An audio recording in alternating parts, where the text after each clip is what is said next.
अस्सलाम वालेकुम dear students, आज हम डिस्कस करेंगे जो डिफरेंट स्पेक्ट्रल लाइंस प्रोड्यूस होती हैं हाइड्रोजन स्पेक्ट्रम में, उनके वेव नंबर की वैल्यूज़ कैसे फाइंड करेंगे। हमें पता है प्रीवियस लेक्चर में हमने देखा था कि जब हम हाइड्रोजन गैस को वोलेटिलाइज करते हैं तो उसका इलेक्ट्रॉन जंप करके किसी हायर शेल में चला जाता है। वही इलेक्ट्रॉन जब जंप करके पहले शेल में आएगा तो लाइमन सीरीज़ की स्पेक्ट्रल लाइंस एमिट होंगी। अगर वो सेकंड शेल में आता है तो बामर सीरीज़ की स्पेक्ट्रल लाइन एमिट होती हैं, और अगर बेटा वो थर्ड शेल में जंप करके आता है तो किस सीरीज़ की, पास्टन सीरीज़ की। अगर फोर्थ में आता है तो ब्रैकेट सीरीज़ की, और अगर पाँचवें में आता है तो पी फंड सीरीज़ की स्पेक्ट्रल लाइंस एमिट करता है। फिर आपने देखा वहाँ पे कि जो लाइमन सीरीज़ की स्पेक्ट्रल लाइंस होती हैं उनकी एनर्जी सबसे ज़्यादा होती है, क्योंकि लाइमन सीरीज़ क्या है, ये वो वाली स्पेक्ट्रल लाइंस है जब इलेक्ट्रॉन एक्साइटेड स्टेट से जंप करके ग्राउंड स्टेट में आता है, यानी कि पहले शेल में आता है। ठीक है, इनकी एनर्जी सबसे ज़्यादा होती है, इनकी वेवलेंथ सबसे कम होती है, इनका वेव नंबर सबसे ज़्यादा होता है। ठीक है, और इनकी जो वेवलेंथ रेंज है वो किस रीजन में लाई करती है बेटा, अल्ट्रा वायलेट रीजन में। इसी तरह बामर सीरीज़ की स्पेक्ट्रल लाइंस जो है उनकी वेवलेंथ बेटा जी किस रीजन में लाई करती है, विजिबल रीजन में।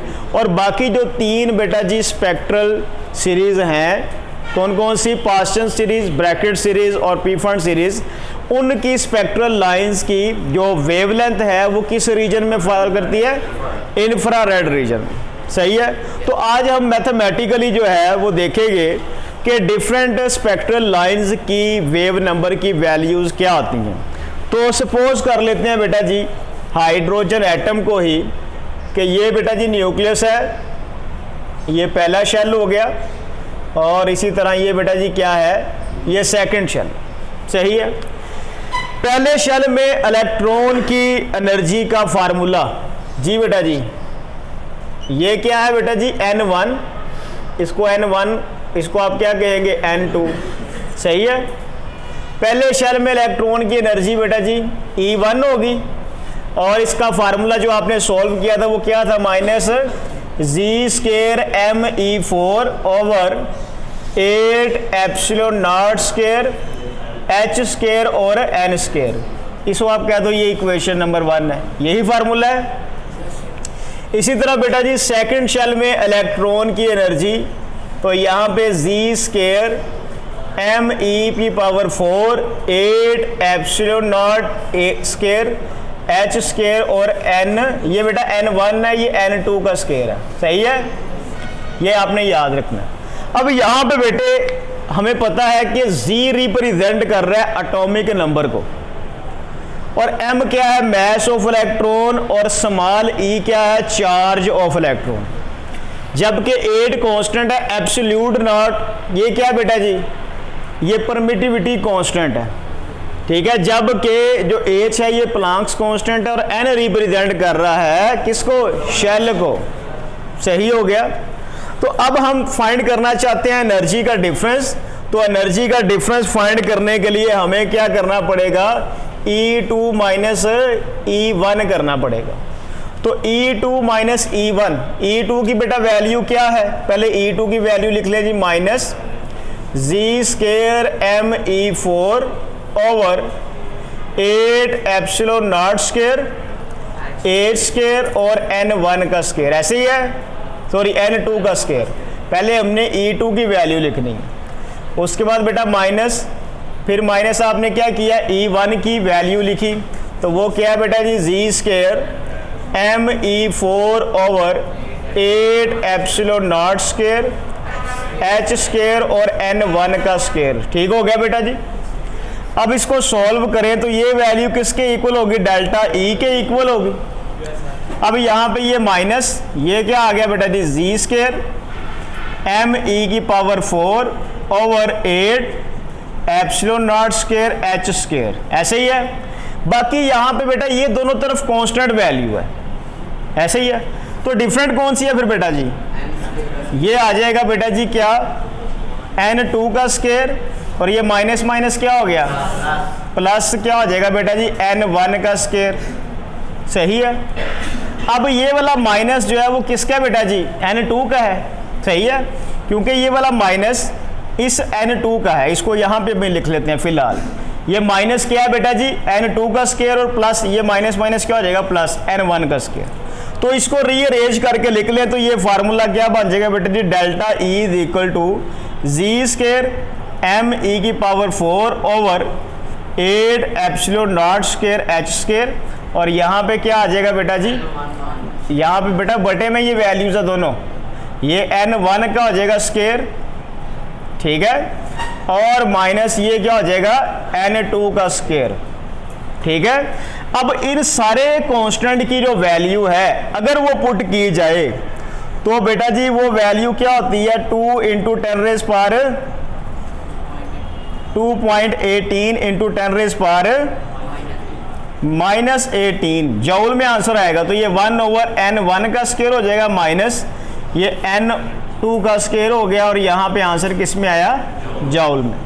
तो ये हमारे पास क्या आया बेटा जी एनर्जी का फार्मूला आ गया। सही हो गया, यहाँ तक सबको क्लियर है। एक दफ़ा फिर देखे बेटे हमने क्या किया है, पहले E2 की वैल्यू लिखी फिर -E1 की वैल्यू लिखी। सही हो गया। इन दोनों में जो कांस्टेंट थे वो हमने लिख लिए। तो जो वेरिएबल है वो क्या है n2 और n1। तो यहाँ पे बेटा जी क्या आ जाएगा -1 बटा n2 का स्क्वायर और ये माइनस माइनस क्या हो जाएगा प्लस 1 ओवर n1 का स्क्वायर हो जाएगा। सही हो गया। अब बेटा जी यहाँ पे इस सारे की इसको आप रीअरेंज करके लिख लें, ये माइनस में वैल्यू इसको बाद में लिख लें, जो प्लस वाली वो पहले लिख लें। तो n1 का स्क्वायर पहले आपने लिख लिया और माइनस क्या कर दिया n2 का स्क्वायर कर दिया। ये वाला जो कांस्टेंट है सारे के सारे कांस्टेंट हैं, इनकी वैल्यू किसके इक्वल होती है 2.18 इंटू 10 रेज पावर -18 के इक्वल होती है और आंसर किस में आएगा जूल में। अब आपने पढ़ा था प्लैंक्स क्वांटम थ्योरी में, क्या पढ़ा था डेल्टा ई किसके इक्वल होता है एच न्यू के इक्वल होता है। तो ये वाली वैल्यू बेटा जी आप इक्वेशन 1 में पुट कर दें जहाँ पे डेल्टा ई है, तो ये वैल्यू पुट करें तो ये क्या बन जाएगा बेटा जी एच न्यू किसके इक्वल आ गया जी स्क्वायर एम ई की पावर 4 और यहाँ पे क्या आ गया 8 epsilon nought square H square और यहाँ पे क्या आ गया n1 का स्क्वायर माइनस n2 का स्क्वायर। सही हो गया। ये वाला h नीचे आके मल्टीप्लाई हो जाएगा तो h की पावर कितनी हो जाएगी, यहाँ पे z बेटा जी अगर हम 1 पुट करेंगे तो z नहीं आएगा। सही है, क्योंकि हाइड्रोजन का एटॉमिक नंबर कितना होता है 1 होता है। सही हो गया। आप अगर 1 पुट कर देंगे तो फिर z नहीं आएगा, वैसे ही हम लिख रहे हैं इसको तो ये फार्मूले के साथ ही चलेगा। तो ये वाला h बेटा जी यहाँ पे आके डिवाइड हो जाएगा तो फ्रीक्वेंसी किसके इक्वल आ गई बेटा जी जी स्क्वायर एम ई की power 4 8 epsilon nought square H की पावर 3 हो जाएगी। तो ये n1 का स्क्वायर हो गया माइनस n2 का और आंसर किस में आएगा हर्ट्ज में। ठीक है, फ्रीक्वेंसी का ये यूनिट है। ओके हो गया। अब फ्रीक्वेंसी बेटा जी किसके इक्वल होती है बताओ मुझे, फ्रीक्वेंसी किसके बराबर होती है वी सी बार के। ठीक है ना, सी वी बार के। ये फार्मूला आपने याद रखना है कि फ्रीक्वेंसी जो है ये वेव नंबर और स्पीड ऑफ लाइट के प्रोडक्ट के इक्वल होती है। तो ये जहाँ पे v है वहाँ पे ये वाली वैल्यू पुट कर दे बेटे आप, तो ये क्या बन जाएगा, ये आ जाएगा वी बार सी, ये आ गया जी स्क्वायर एम ई की power 4 over 8 epsilon nought square H की पावर 3 और यहाँ पे आ गया n1 का स्क्वायर माइनस n2 का स्क्वायर। ठीक हो गया बेटे। अब ये वाला c इधर आके क्या हो जाएगा बेटा जी डिवाइड हो जाएगा, ये c क्या हो जाएगा डिवाइड हो जाएगा। तो v बार किसके इक्वल आ गया बेटा जी जी स्क्वायर एम ई की पावर 4 ओवर 8 एप्सिलॉन नॉट का स्क्वायर h की पावर 3 और ये c आ गया। सही है। और साथ बेटा जी क्या आ जाएगा 1 ओवर n1 का स्क्वायर माइनस 1 ओवर n2 का स्क्वायर और यहाँ पे आंसर किस में आएगा पर मीटर में। अब ये है इंपॉर्टेंट पॉइंट, कहता है ये तो सारे का सारा कांस्टेंट है ये वाला, इसे हम कहते हैं रेडबर्ग कांस्टेंट। क्या कहते हैं? रेडबर्ग कांस्टेंट कहते हैं। तो ये याद रखना है आपने कि ये बेटा जी क्या है, ये रेडबर्ग कांस्टेंट है। ठीक है, तो आपको बेटा जी पता होना चाहिए कि रेडबर्ग कांस्टेंट क्या है बेटा जी, ये इक्वल किसके होता है, जी स्क्वायर एम ई की power 4 over 8 epsilon nought square H की पावर 3 सी। इसकी वैल्यू कितनी होती है 1.09678 इंटू 10⁻⁷ माइनस में है प्लस में है, प्लस में है, और ये बेटा जी किस में होगा, पर मीटर में। तो ये रेडबर्ग कांस्टेंट की वैल्यू बेटा याद रखनी है, मल्टीपल चॉइस क्वेश्चन में पूछी जा सकती है कि रेडबर्ग कांस्टेंट क्या होता है। तो आप बताएंगे कि ये वाला जो कांस्टेंट है जी स्क्वायर एम ई की power 4 over 8 epsilon nought square H की पावर 3 सी, इसे आप रेडबर्ग कांस्टेंट कहते हैं। और इसकी वैल्यू बेटे कितनी है 1.09678 इंटू 10⁻⁷ पर मीटर होगी। ओके हो गया। तो ये वाली वैल्यू यहां पुट कर दें तो आपका फाइनल फार्मूला बेटा जी क्या बन जाएगा, ये बन गया G V bar is equal to 1.09678 into 10⁻⁷, और ये साथ क्या आ गया n1 का स्क्वायर माइनस n2 का स्क्वायर, और यहाँ पे क्या यूनिट होंगे, पर मीटर। इस फार्मूले को यूज करके आप किसी भी सीरीज की स्पेक्ट्रल लाइंस का वेव नंबर फाइंड कर सकते हैं। सही हो गया। अब हम फाइंड करते हैं जी wave number of Lyman series. Lyman series की स्पेक्ट्रल लाइंस का वेव नंबर हम फाइंड करते हैं। हमें पता है कि लाइमन सीरीज की स्पेक्ट्रल लाइन कब एमिट होती है, जब इलेक्ट्रॉन जंप करके आता है हाई शेल में से कहां पे, पहले शेल में। तो फर्ज कर लेते हैं जी पहले वैल्यू है कि इलेक्ट्रॉन जंप करके आता है कहां से बेटा जी, सेकंड शेल से। सेकंड शेल से बेटा जी कहां पे आता है, फर्स्ट शेल में आता है। तो अब याद रखिएगा जो फर्स्ट शेल होगा वो हमेशा n1 होगा। फर्स्ट शेल क्या होगा, हमेशा n1 होगा। ठीक हो गया। तो ये बेटा जी आपका n1 क्या है 1, और जो n2 है वो क्या होगा 2। ओके हो गया। तो ये वाली वैल्यूज बेटा यहाँ पे पुट करें तो आपका ओवरऑल आंसर आ जाएगा। तो ये V बार क्या आ जाएगा 1.09678 इंटू 10⁻⁷। यहाँ पे क्या आ गया बेटा जी 1 का स्क्वायर माइनस यहाँ पे क्या आ जाएगा, यहाँ पे 2 का स्क्वायर आ गया, और साथ क्या आ गया, पर मीटर।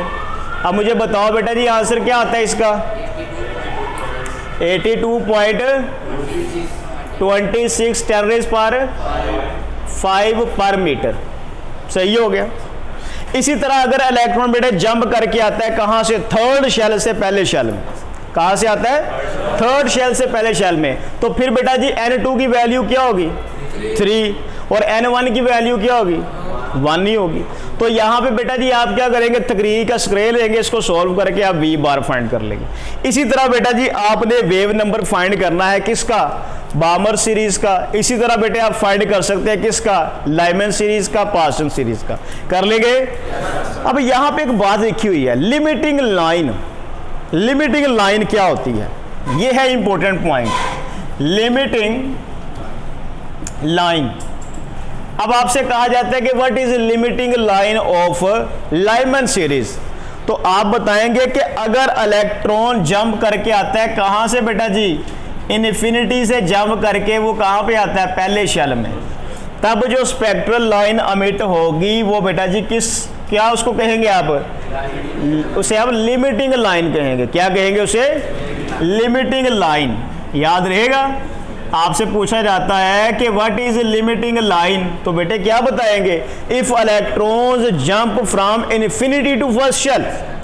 ठीक है। तो ये किस सीरीज की होगी लाइन, ये लाइमन सीरीज की होगी, और इस लाइन के लिए स्पेसिफिक वर्ड क्या बोलेंगे, लिमिटिंग लाइन। ओके हो गया बेटा। अब मुझे बताओ कि ये क्योंकि लाइमन सीरीज की है, इसकी वेवलेंथ रेंज किस रीजन से बिलोंग करेगी, अल्ट्रावायलेट। इसी तरह बेटा जी लाइमन लाइन ऑफ, इस तरह लिमिटिंग लाइन ऑफ बामर सीरीज। अगर इलेक्ट्रॉन जंप करके बेटा जी कहां पे आए, सेकंड शेल में, तब जो बेटा जी स्पेक्ट्रल लाइन अमिट होगी आप उसे कहेंगे लिमिटिंग लाइन ऑफ बामर सीरीज। क्या कहेंगे उसे, लिमिटिंग लाइन ऑफ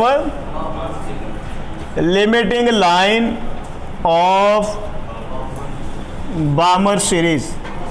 अब याद रखिएगा ये वाहद एक ऐसी लाइन है जिसका ताल्लुक किसके साथ है, अल्ट्रा वायलेट रीजन के साथ। इसकी वेवलेंथ रेंज कितनी है, अल्ट्रा वायलेट रीजन जितनी। बाकी सारी की सारी जो स्पेक्ट्रल लाइन होंगी बामर सीरीज की वो किस रीजन से बिलोंग करेगी, वो विजिबल से बिलोंग करेंगी। याद रहेगा ये बेटा बड़ा ही इंपॉर्टेंट जो है वो मल्टीपल चॉइस क्वेश्चन है। सबको क्लियर है? तो ये मैथमेटिकल है बेटे, आपसे शॉर्ट क्वेश्चन पूछा जा सकता है कि लाइमन सीरीज की स्पेक्ट्रल लाइंस की वेव नंबर फाइंड करें अगर इलेक्ट्रॉन जंप करके आता है थर्ड शेल से फर्स्ट में और सेकंड शेल से फर्स्ट में। इसका मतलब क्या है कि आपको बेटे ये वाला फार्मूला याद होना चाहिए। अगर ये फार्मूला याद होगा तो आप उसकी मैथमेटिकल कैलकुलेशन करके वैल्यूज फाइंड कर सकते हैं। इसी तरह what is limiting line of Lyman series, what is limiting line of बामर series. तो ये वाला टॉपिक जो है ये सारा का सारा बेटा जी क्या है, ऑब्जेक्टिव टाइप है। कर लेंगे? Any question about this?